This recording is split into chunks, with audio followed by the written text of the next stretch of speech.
you know, in your business, if you start to implement and master these things, you're going to start to see some success. You're going to start to see people coming to you all the time, asking you for questions. You got to start to step into your leadership role.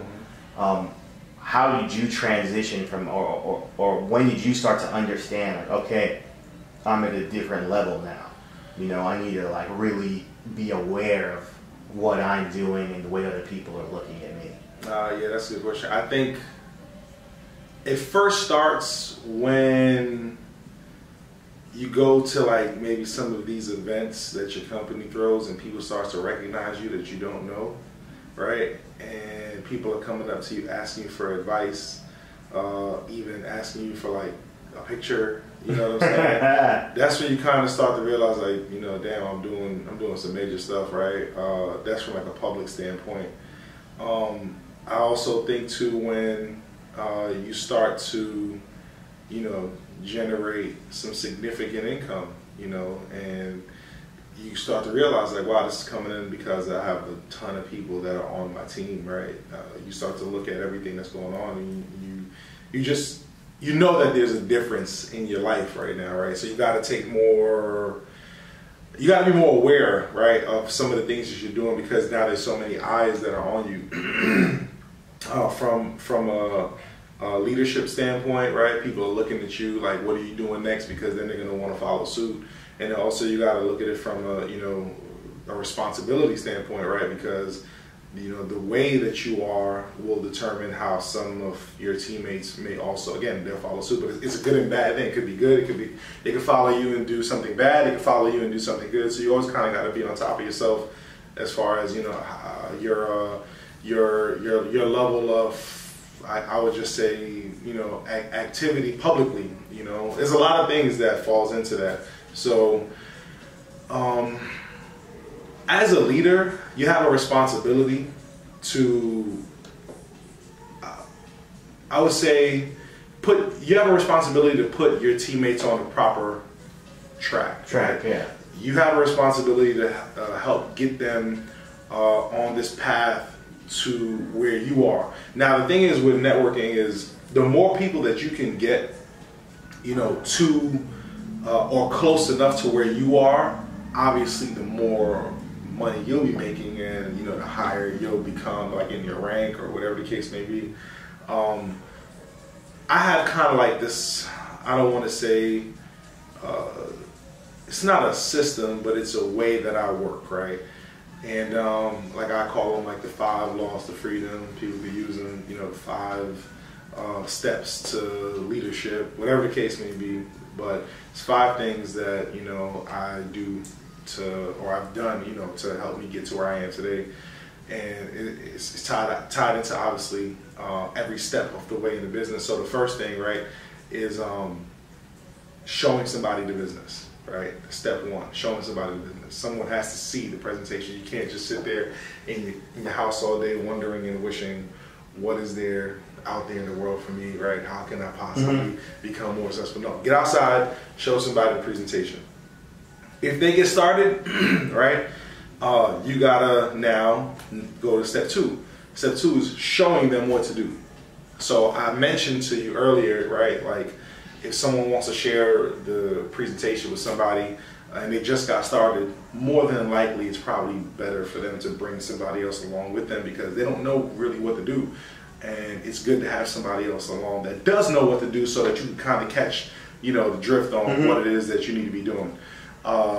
Third thing, this is super important. And honestly, I can even stop at number 3. But number 3 is, this is where most people, they get tied up with that leadership idea or role, right? Step 1, show somebody the business. Number 2, show them how to do the business. Step 3, super important, knowing when to let go.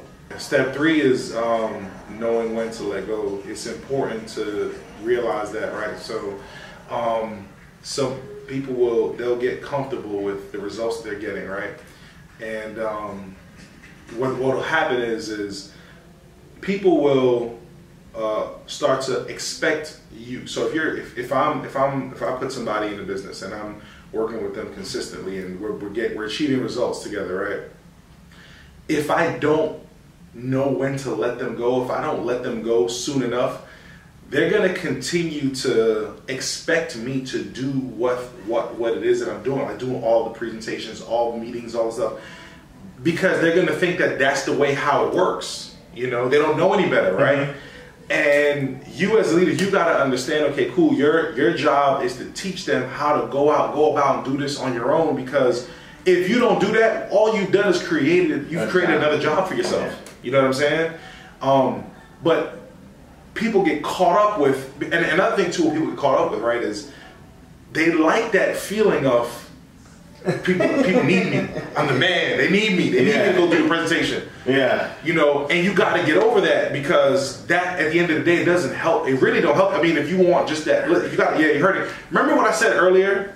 You can have the fun of going out a few times a week, right? And then sacrifice possibly like the ultimate fun, right? Of like doing whatever it is you want to do in your life. This is, okay, cool. It feels good that one person is praising you. But what if you figure out a way to have a ton of people not needing you, but still generating those results in your organization? You now become the man, you know, in the same. So, okay, instead of getting respect from one person that needs you, right, because you feel like you're the man or the woman who is doing all the work for this person, imagine if you are on this pedestal now where you're doing this for so many people and you're achieving results on a level that people can't even fathom. Don't you want that respect a little bit more than just the respect of one person, right? You know what I mean? So it's important to know, like, that third step. You got to know when to let go. So I didn't go any further. How do you know when to let go? How do you know when to step away? My personal filter on when it's time for me to let go, if the person that I'm working with, they can enroll somebody without me being there, I no longer have to be around you. Bottom line. Because that's the goal. The goal is you need to know how to present the business and enroll somebody into the business, right? Without me being there. If you found a way to do that and I wasn't around, peace. Yeah. You know, and I don't mean peace that we're never going to talk again. No, but peace and no, I'm going to not put myself in a position where you're going to crush on me. You know, where I'm going to, you know, now continue to do what you just learned how to do on your own already. You know how to fish now. Exactly, exactly. You know, imagine, like I mentioned, I had mentioned this on stage once. Okay, you have a newborn baby, you feed the baby.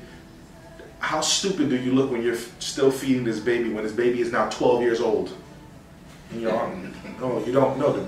The kid is feeding itself. Well, I would hope that you have taught your child how to feed themselves by the age of 12. You understand what I'm saying? So that's the thing here. You want to teach them how to go fish. You want to teach them how to go eat by themselves. And you want to do that as fast as possible. The faster you get through people to do that, the more people you'll have that can now become their own leader. The more leaders, I heard this from another one of my mentors. You know, he mentioned the more leaders that you have on your team, you'll win. He always said that. He goes, somebody can go faster than you, but if you have more leaders, you'll win. Hands down, you'll always win. I don't want to say necessarily the race, but you'll win in what you're trying to accomplish, you know, with your goals. The fourth thing, right, is building a relationship. Okay, you got to build a relationship with your teammates, and that's very important. So now you know when to let go. But remember what I said. It's not about peace out, I'll never talk to you again. No, now you got to learn how to build a relationship with them. And I mean, I think throughout that process, from step 1 to step through 5, you know, you've got to build a relationship with them. What I mean by that is, when you speak to people that are in your organization or on your team, man, they got to know that you ain't just here to talk to them about business. Like, you're not only, you know, talking to them on a regular basis because you're financially incentivized to do so. The moment people start to feel like that, man, you've lost them, and it's just not right. Like as a person, it's not cool to just only have a relationship with somebody because they make you money. It's not cool. You really want to build a relationship with your teammates, because the more, again, another one of my mentors, Mr. Johnny Wimbrey, you know, he said, people don't care how much you know until they know how much you care, right? People got to know, man, that you're in this for them. One of the things that I'll do all the time, you can ask anybody who I've worked with in this business, what do we talk about the most? We actually barely talk about the business. I'm always talking about other stuff with them. Sports, family, funny stuff. I like to laugh, you know, joking around what's going on in their life. I want to know about them, you know, and vice versa. Like I want us to talk about our lives. What is your dreams? And mind you, I'm not doing this with everybody, right? There's people who I make money off of it. I don't have that relationship with, because we just don't have that relationship. It's nothing bad. It just is what it is. Mm-hmm. But that's important, man, to build that relationship with your teammates, because if you don't, sooner or later, human beings are very smart beings. Very smart. And they will realize that you're full of shit and you only want me around because, you know, I make you money, and your teammates they'll vanish, you know, they'll go away, and I've seen it happen. So it's important to build a relationship, you know, with them. And then step 5, this is also extremely important. I think it ties everything together as a leader, is inspiring them. You gotta inspire your teammates. Inspiring your teammates is, I think, something that people don't take as serious. You know, don't take it as serious because I think there's a bunch of different reasons, but one of the biggest reasons why I think that there's not enough people in the networking industry that's, you know, really trying to inspire their group is because maybe they're not thinking big enough for themselves. You know what I'm saying? You got to put yourself in a position where you can inspire your team to want to be like you, right? So if you're in a networking company and, you know, you're climbing up the ranks and you're achieving a lot of things that are, you know, what a lot of other people that are looking at you or into the company say, man, I wish I could do those things. I wish I could achieve those ranks or make that kind of money or whatever. You've got to show some of that. Like, you've got to inspire. Yeah. So you've got to let them know that this is real. You know, networking, number one, is a very skeptical industry. It's an industry that people don't believe works. You know what I mean? They don't think that they can do it themselves. So you got to find little ways here and there that will help them understand that, yo, listen, I'm just like you. I'm not superhuman. And it's true. We are the same. I've just either had more time doing this than you, or maybe I've been able to, you know, learn a few things before you did, but you can achieve this as well too. And when you achieve this, this is what it looks like. You got to show some of it a little bit, right? Don't be afraid. I would say don't be afraid to maybe, you know, splurge on yourself a little bit. You know what I mean? Buy yourself maybe a nice watch or, you know, a newer car or something, whatever the case may be. And I'm not saying to, you know, go blow all your money underneath, because then that'll be stupid. You know what I'm saying? And you definitely don't want to put yourself in a financial situation where, you know, now you're trying to keep up with the Joneses and you can't keep up with yourself, right? No, just show it a little bit, inspire them, put yourself in a position to where your teammates say, I want to be that. Because remember, Javed mentioned in one of the other modules, right, that, you know, you don't want your people to feel like they're going from one job to another. I want my teammates to know that, yo, you're giving up your time, you're sacrificing a lot for what could be a dream life, right? And here's what some of that looks like. You know what I'm saying? Yeah, exactly. And I want them to feel like this is going towards a bigger picture than what maybe they see on a daily basis, right? And you got to give them that carrot to reach for, you know? So inspiring your teammates goes a long way. Like, it's extremely important. So those 5 things, you know, showing somebody the business, showing them what to do, knowing when to let go, building that relationship, and inspiring them. You know, all 5 of those things tie into, I think, what becomes a good leader.